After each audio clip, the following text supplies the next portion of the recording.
Berita buruk melanda timnas Indonesia yang bakal berlaga melawan Vietnam di lanjutan Piala AFF 2020.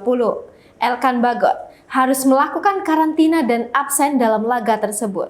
Pada Senin 13 Desember 2021, pemerintah Singapura mengirimkan surat kepada Elkan Bagot.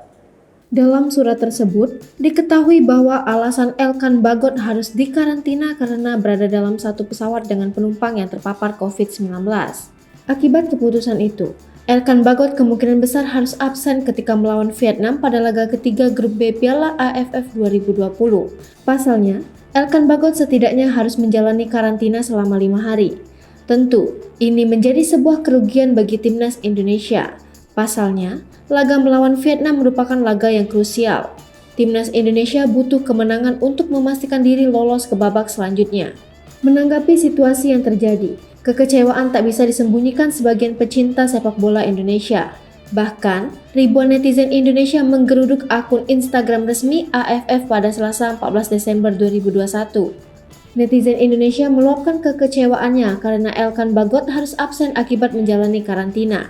Sampai detik ini, sudah lebih dari 30.000 komentar dikirimkan oleh netizen Indonesia demi menuntut keadilan. Beberapa di antaranya bahkan membandingkan kasus Elkan Bagot dengan pemain timnas Malaysia, Safawi Rashid. Seperti yang diketahui, Safawi Rashid sebelumnya sempat tinggal satu kamar dengan Ahyar Rashid yang dinyatakan positif COVID-19 usai laga melawan Kamboja 6 Desember 2021.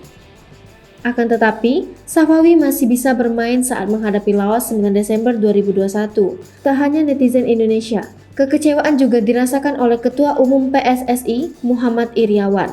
Dikutip dari laman resmi PSSI, Iryawan menyayangkan langkah yang diambil pemerintah Singapura terkait Elkan Bagot. Terlebih, Elkan Bagot juga sudah dinyatakan negatif ketika dites PCR.